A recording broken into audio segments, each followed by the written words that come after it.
बहुत समय पहले ऊंचे पहाड़ों के बीच एक शांत आश्रम था जहां एक वृद्ध जैन गुरु रहते थे।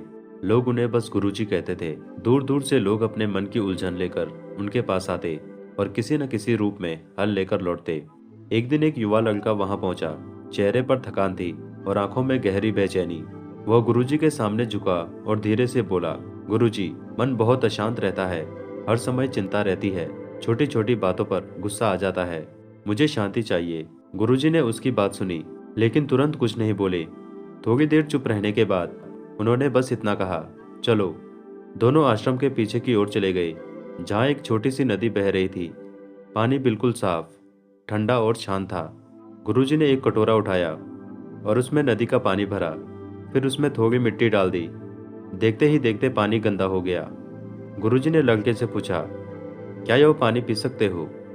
लड़के ने तुरंत जवाब दिया, नहीं, यह तो गंदा हो गया है। गुरुजी हल्के से मुस्कुराए और बोले, थोड़ा इंतजार करो। दोनों वहीं चुपचाप बैठ गए। समय बीतता गया। धीरे धीरे मिट्टी नीचे बैठ गई और पानी फिर से साफ दिखने लगा। और तब गुरुजी ने पूछा, बताओ अब कैसा है? लड़के ने कहा, अब तो साफ है, पी सकते हैं। गुरुजी बोले, मन भी ऐसा ही होता है। लड़का थोड़ा चौंक गया और बोला, कैसे? गुरुजी ने समझाया, गुस्सा, चिंता और बेचैनी, ये सब उसी मिट्टी की तरह हैं। जब ये मन में घुल जाती है तो मन गंदा और भारी हो जाता है। लेकिन अगर तुम कुछ समय शांत बैठ जाओ, बिना कुछ किए, तो ये अपने आप ही बैठ जाती है और मन फिर से साफ हो जाता है। लड़का ध्यान से सुन रहा था। फिर उसने पूछा, क्या हर बात को छोड़ देना चाहिए? गुरुजी मुस्कुराए और बोले, हर बात को पकड़ना जरूरी नहीं। हर समस्या को पकड़कर बैठ जाना भी जरूरी नहीं। और हर भावना को रोकना भी जरूरी नहीं। आने दो और जाने दो। जैसे यह नदी बह रही है, वैसे ही विचार भी आते हैं और चले जाते हैं। जैसे ही तुम उन्हें पकड़ लोगे तो आपका मन भारी हो जाएगा, और अगर उन्हें जाने दोगे तो मन हल्का रहेगा।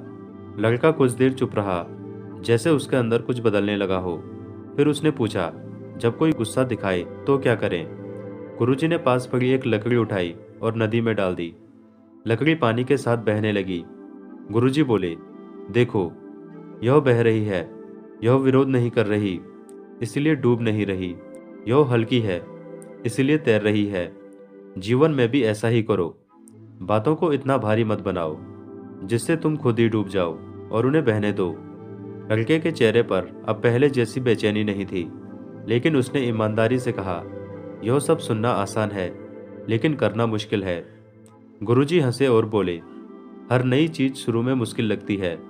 फिर उन्होंने कहा, एक काम करो, रोज नदी किनारे बैठो और अपने विचारों को देखो।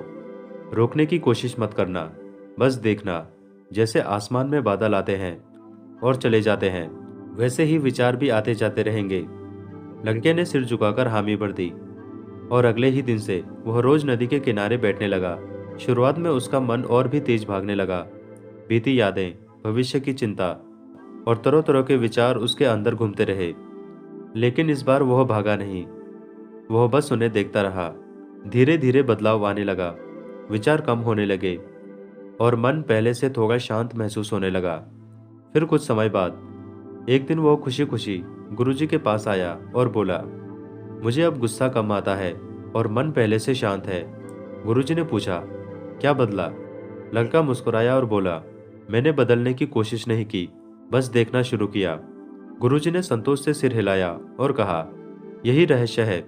शांति बाहर नहीं मिलती, वह हमेशा अंदर ही होती है। बस उसे देखना सीखना पड़ता है। लड़का झुक गया और बोला, मैं अब मन से नहीं लड़ूंगा, मैं उसे समझूंगा। गुरुजी बोले, जब मन को समझ लेते हो तो जीवन भी अपने आप समझ आने लगता है। और उस दिन के बाद लड़का वहीं रहने लगा। समय के साथ वह पहले से अधिक शांत, स्थिर और प्रसन्न हो गया। मन को जबरदस्ती शांत नहीं किया जा सकता। विचारों को पकड़ने से अशांति बढ़ती है, और उन्हें आने और जाने देने से ही सच्ची शांति मिलती है।